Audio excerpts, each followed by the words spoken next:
Hello, friends.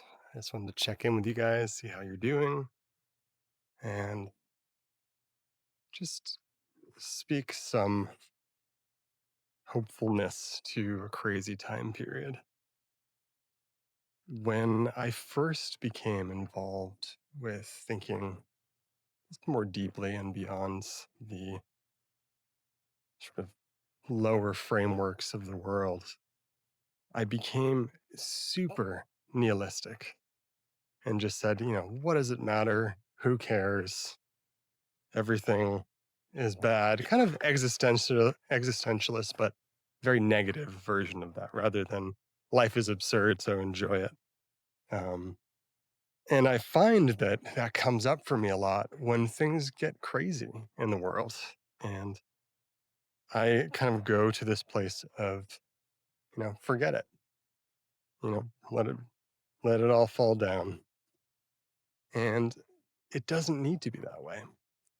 Because the reality is, although we do not have direct control over the broader strokes of society, we do have control over how we respond to them. And it could be something as small as just choosing to find something to enjoy in the day, or something even more useful and harder in some ways is just being grateful for something. You could be grateful for your toothbrush, or you could be grateful for the life that you have, or that you have food, or that you have some money. There's an endless amount of things to be grateful for, and I am very anti positive toxic positivity. Don't think that's a healthy perspective, and I try myself to not embody that ever because I find it kind of an annoying trait in people. However, there is something to be said in regards to emptiness. In Buddhism, one of the teachings in Mahayana Buddhism is emptiness. There's no there, there, as they say. If we were looking at a pen, you and I picked up a pen and we saw it and we could taste it, we could feel it, because of the characteristics we know it embodies, we say, this is a pen, it's used for writing. This is based off of our previous experiences, by our culture, by just our general humanness gives it this form. But if we were to hand that to a dog or a cat or a turtle, that object is no longer what we believe it is. It's no longer a pen, it's a chew toy, or it's a piece of trash to make a nest out of for a bird, or it's just something they ignore because they don't see it as what we do. And oftentimes, when things get crazy, there's difficult scenarios, and people are feeling overwhelmed. How we interpret what's happening can have a huge effect on the outcome for us personally. I'm not saying reimagining the world is going to change things outside of ourselves, but if you make those sorts of changes within yourself, to say, like, I can see this perspective. Um, why don't I agree with this perspective? What is challenging there? You really can save yourself so much trouble, because a lot of internal conflict and a lot of arguments between people, political, religious, social, it comes down to insecurity. If you truly believe something, you don't need to explain it to anybody. There's no reason to. It's the same thing if you know it's a pen and somebody's never seen a pen before and you describe it, they cannot possibly, no matter how descriptive and articulate you are, they cannot see the pen.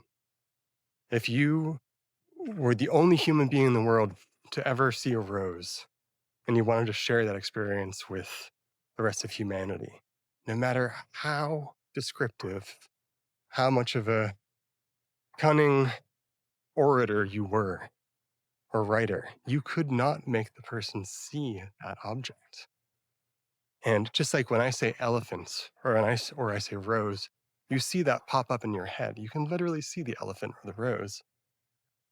until you have a context for that, it doesn't exist to you.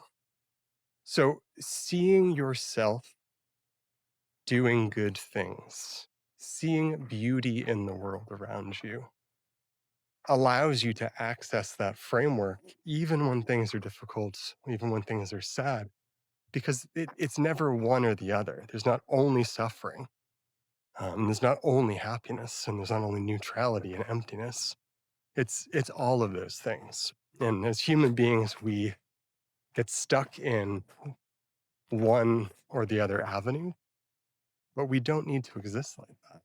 We could be living kind of co-tangentially with these different streams of positivity or negativity or um, neutrality.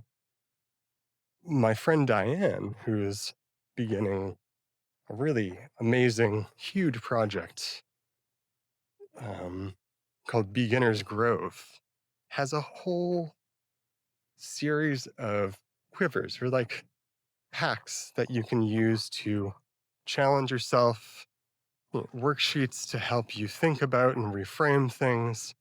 It's kind of like a life strategy and challenge guide for how to be a beginner. Because just like if parents, if someone has a child for the first time, nobody knows what they're doing. This is the scary and wonderful thing. Everybody is just making it up the first time they do it. We can watch someone do something, but until we engage with whatever it is, we can't really have any insight. We haven't seen a rose. We can only see the image that we create of the rose. And it's the same thing with being a beginner. It's scary for people because they don't know themselves in the context of a new place or a new activity. And openness to experiencing things in a way that doesn't make you insecure, even though it's challenging and it's new and it's kind of scary. That's a really, really powerful gift to give to yourself. So I really invite you to check out Beginner's Grove, YouTube, also beginnersgrove.com, and check out some of her strategies and just wise insights into how you can embody what it is to be human. Maybe this is your first time around being human, and we're constantly beginners in life. And it's a fun and scary and sad and neutral experience. So, as Diane talks about, often living it neutral allows you to deal with things when they're really exciting and really good, and then they're really sad. If you're able to put yourself at neutral or close to it, or make an average of neutral, you're in good shape. You're going to be able to access your skills, your coping mechanisms, and your sort of general human techniques that you've learned to navigate reality in an effective way.